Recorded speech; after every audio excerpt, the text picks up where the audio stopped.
I'm surrounded by entrepreneurs.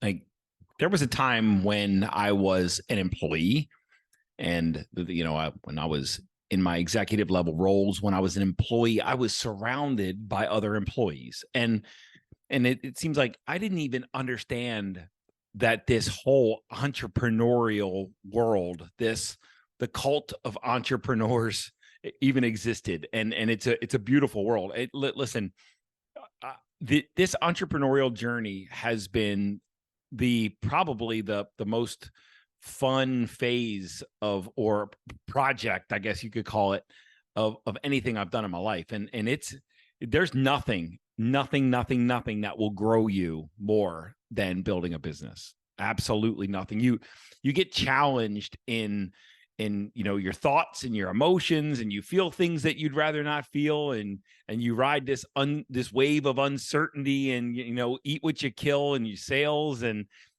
hiring and firing, and people people stealing your money, and just you go through, holy crap, you go through so many challenges and so many adventures, and it really is a wonderful journey, and so much fun. And today, in today's, I guess, chapter, my Kitco chapter, I'm surrounded by entrepreneurs, and I did a workshop over the weekend, and there were mostly entrepreneurs in the room, a few employees. So every once in a while, I'm reminded of what that Monday to Friday work for somebody else mindset looks like, and it's good to recall that, because then it helps me understand how absolutely free I am in my life. So, but one thing in this cult of entrepreneurship that I'm engaged in, being around all of these people that are building a business or multiple business, or multiple streams of income.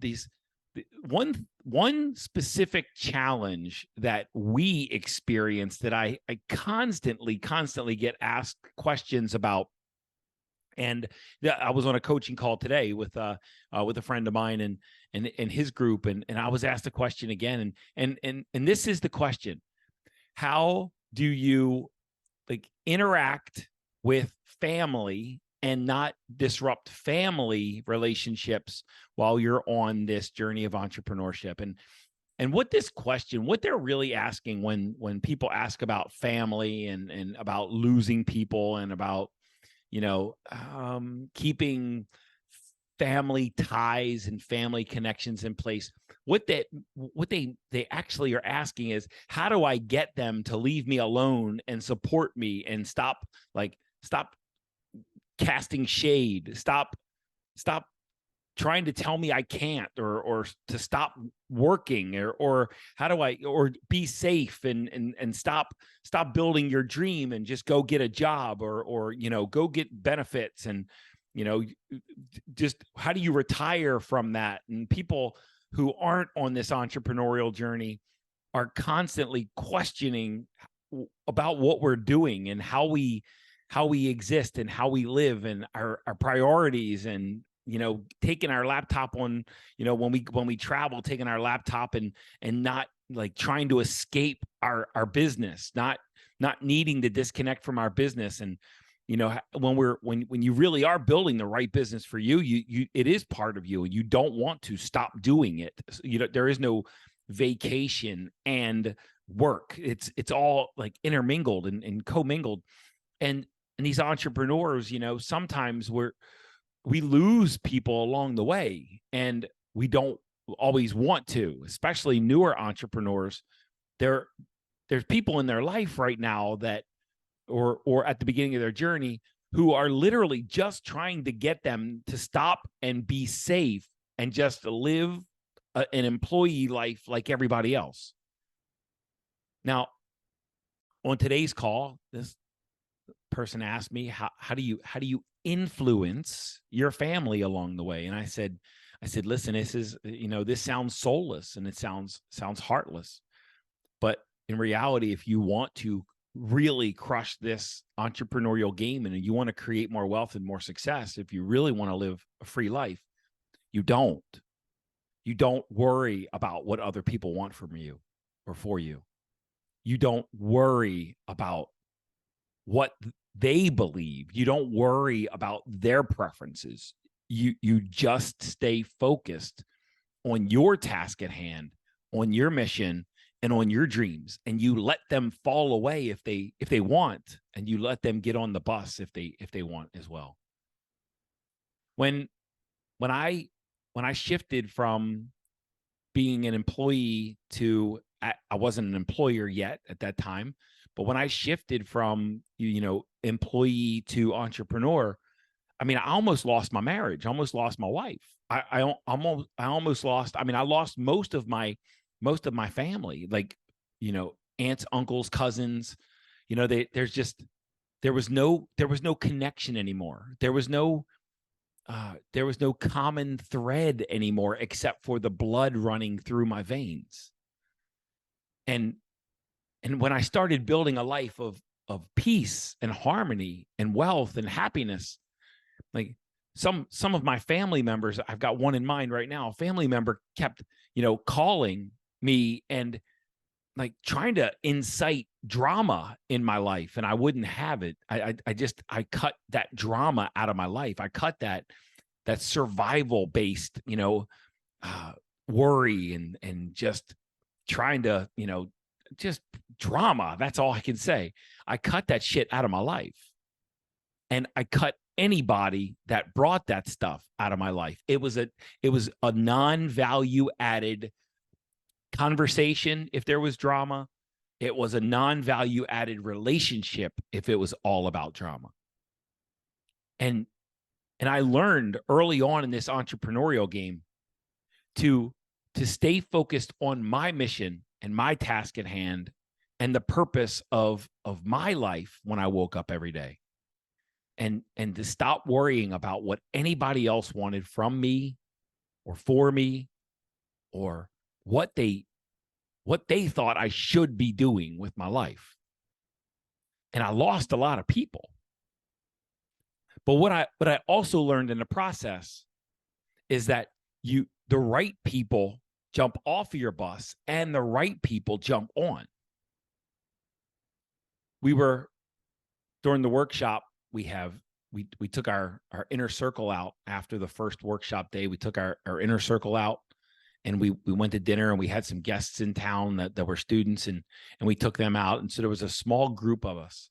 And my inner circle is comprised of people that have time freedom and financial freedom and are high value and low maintenance and have like no drama in their life. And they've created businesses, and they've created so much success in their life, and they help a lot of people in this world. That's my inner circle. Very small group of people that really do experience the best of what life has to offer.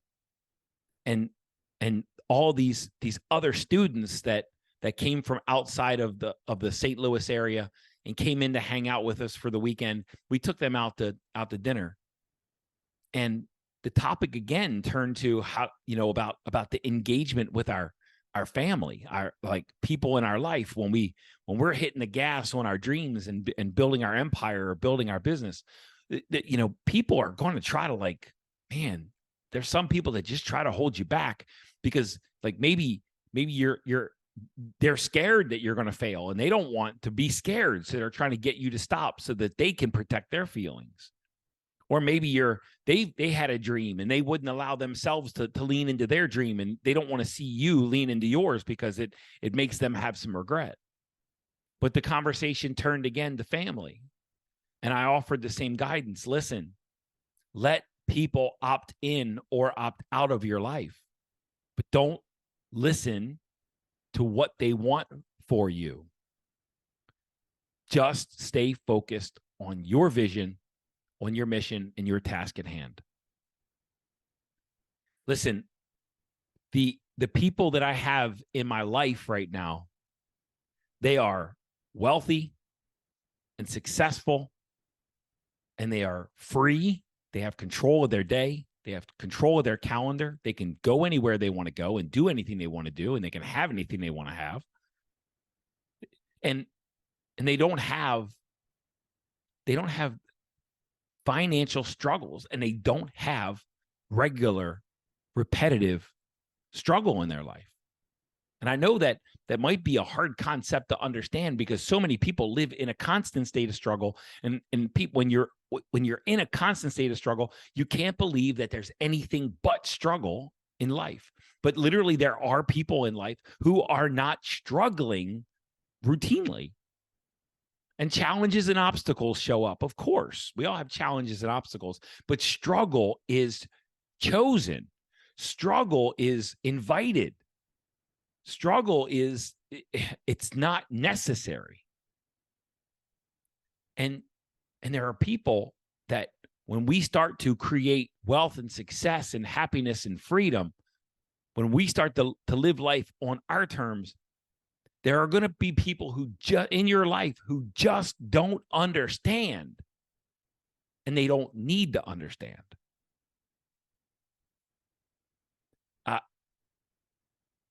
I've understood at a deeper level, and I've learned at a deeper level that relationships, sometimes they have expiration dates, and relationships expire.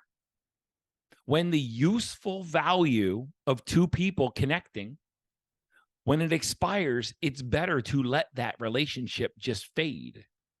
And sometimes that's like, it's family. It's, wow, let me say this. Sometimes that means like losing people in your life that have the same blood in their veins as you, that they have a genetic connection with you.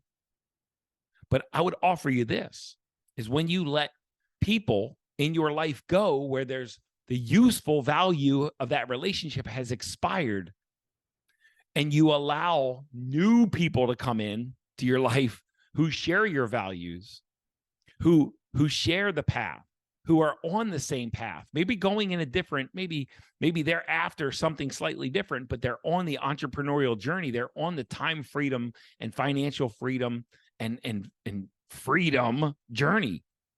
Maybe they're on that journey and you're on the journey. You're headed into two different destinations, but you're on the same path. When you allow people whose useful value in their relationship has expired, and you let new people who are on the same path come into your life, it becomes a beautiful, beautiful experience. And I am surrounded by people on the path. And that has come at the expense of losing people who aren't and who don't want to be, and who would rather me stop than them do anything different. At the workshop, there was a young fella, youngest person in the workshop, stood up, and he read a poem. But one part in this, a poem he wrote, and it was probably it was definitely the wisest thing. He was 16 years old, and what was coming out of his mouth was definitely the wisest content that was shared in the workshop. It was amazing. And one of the key pieces in his poem, in his little writing, it said, when you give up the desire to be liked, then you can become loved. And that hit me that's exactly what I'm expressing in this episode. It's trying to be liked will keep you from being loved. Trying to please other people so that you're liked will keep you from being adored the way you deserve to be adored. And I don't mean like adoration for like honoring you at some level, but I'm expressing it's an admiration for who you are and where you're going, and for your willingness to endure things that most people can't even fathom. Because entrepreneurs wake up and there's uncertainty that most people wouldn't even be able to face down at all. There's not extreme amounts of financial certainty when especially when you're starting out building a business. And it's a journey of enduring fear and the unknown. in order to build something that only you can see, that it's in your mind and it's in your body, and the song is clear what's inside of you. And you're just literally trying to document this vision that you have in your mind. You're trying to document it in the world through the creation process. And there's a lot of people in this world who will never comprehend, never even try to comprehend the level of courage and the level of focus and the level of persistence and resilience and consistency that it takes and requires to build that dream that you have inside of you, to build it, not to go work at somebody else's dream, not to go participate in somebody else's business, but to build your own and invite people into yours. Unless you're on this entrepreneurial journey, and unless you're committed to being successful, you'll struggle to understand what it truly takes, the commitment that it takes to make this journey successful. And I've been at this game for 6 years now. I started in 2017. I started my business. So I've been at this game for 6 years now. And I've had amazing years, and I've had some years that weren't so amazing. But each and every obstacle and challenge like sharpened me and grew me and focused me. And there's nothing that'll grow you as much as building a business and being an entrepreneur. And most people, especially family, what we like to call family with the same genes in our body, if they're employee minded, they'll think you're a lunatic and they'll just try to get you to stop. And in the workshop this weekend, we talked about commitment and what commitment really is. Commitment is the willingness and the desire, the commitment to lose things that aren't in alignment with the vision that you're trying to create, and to create things and say yes to things that do align with your vision. Whatever you have, there's probably 2 to 3 things that you need to stop doing in order to have that. And there's probably 2 to 3 things that you need to start doing in order to create what you want. And sometimes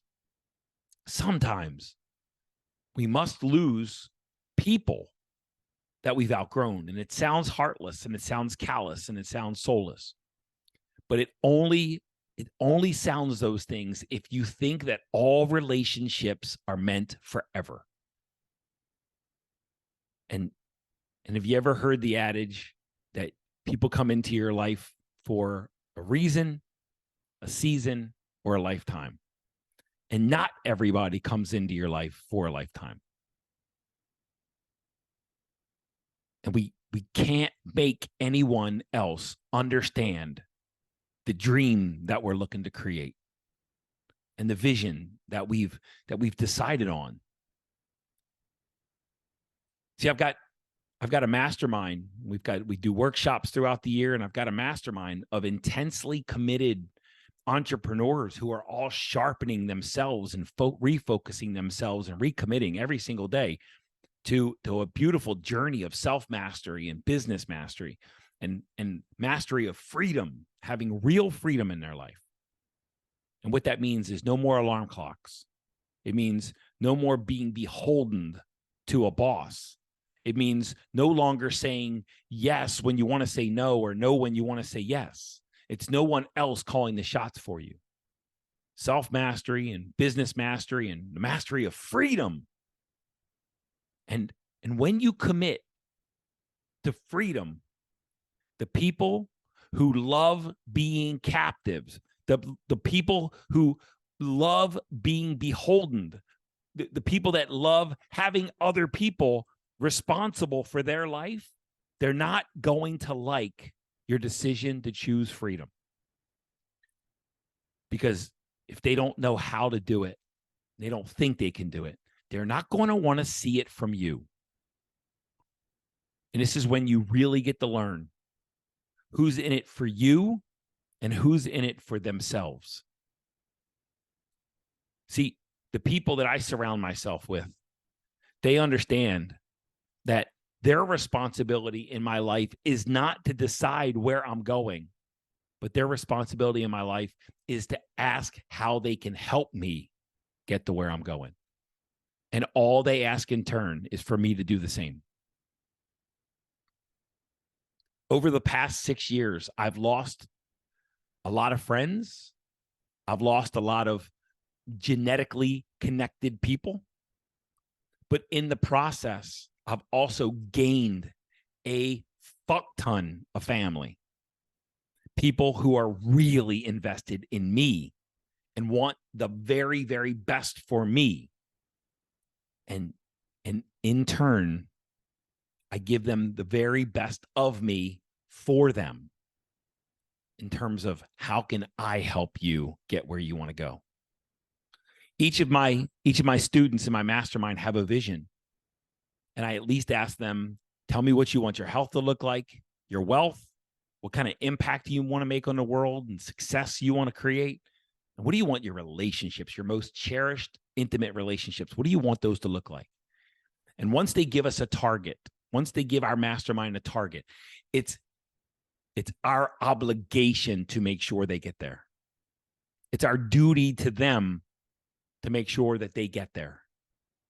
It's not any responsibility, or it's not our duty, and it's actually a violation for us to tell them where they should go.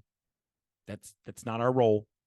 Our role is to seek to understand where they want to go and then help them with resources and with tools and techniques and inspiration to help them get wherever they choose that they want to go. So I want you to ask yourself this. I want you to look around you and look at the people in your life. If you truly decided to go all in on your dream, how many of them would cheerlead you and how many of them would try to get you to stop? How many of them would actually work against you if you started living life on your terms? If you can identify those people, trust me when I say you're better off without them.